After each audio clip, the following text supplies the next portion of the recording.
Welcome, Internet peoples, to the legit top 4 where we discuss our top 4. This is the most legit list on the internet, deep web included, so no need to look elsewhere.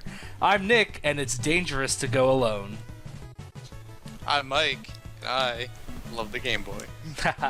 And in this episode, with Triforce Heroes on the horizon, we are going to dive into some of the other Zelda games that came on the handy portable devices only. Without further ado, our top 4 Zelda handheld games. Number 4. Starting off the list at number 4, The Legend of Zelda: Four Swords. The idea of a multiplayer Zelda wasn't even an afterthought in the early 2000s. The Zelda series was really meant to be played alone.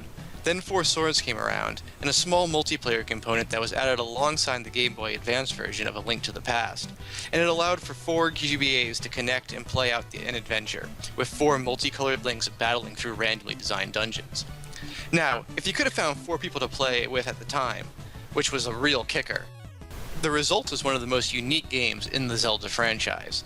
Since you had to have at least one other player to play the game, really the most interesting aspect of Four Swords, if nothing else, gave GBA owners a reason to have a link cable other than just battling others in Pokemon.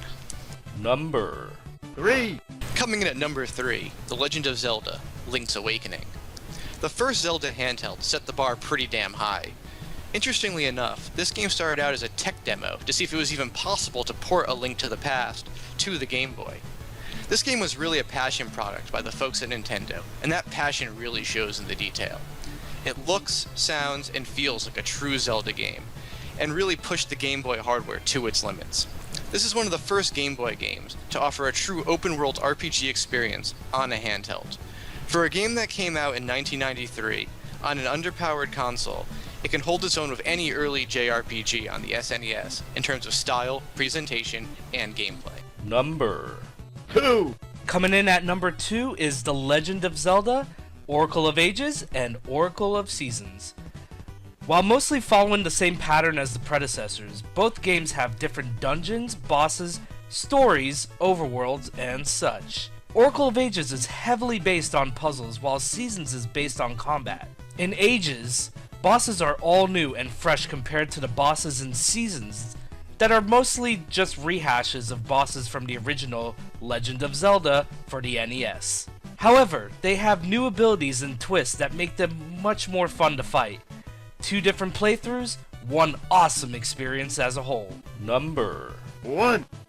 Coming in at number 1 is The Legend of Zelda: The Minish Cap.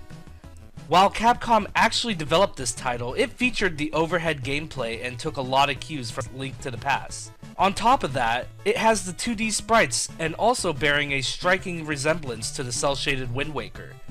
What made it really stand out was the art style.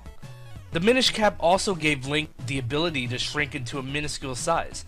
This particular power allows players to enter new areas and definitely was the spark that led to some creative puzzles. The Minish Cap also has one of the best dungeon items in Zelda history, Rock's Cape. Like Rock's Feather from previous handheld installments, this allowed Link to jump at free will. In addition, the special cape also allows him to glide for a little bit. The Minish Cap is actually the second oldest game in the series' official timeline, which means that its events takes place before Ocarina of Time, Wind Waker, and even the original Zelda for the NES. I mean, it gives you the origin of the damn green hat, for crying out loud. The Minish Cap is one of the few Zelda games that actually belongs in the same history of every entry. Minus Skyward Sword, that is. Well, it was quite a debate in what made it where in the top 4 list. But, if you agree even slightly, leave a comment on the video below. Also, if you think we're wrong and we have no idea what we're talking about when it comes to the Hero of Time, go ahead and leave a comment below. Also, you can reach us on Twitter at TheTurboEther and on our Facebook, facebook.com/TurboEther.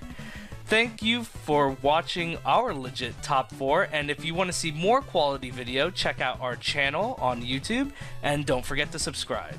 So until next time, take care, and may the Triforce be with you.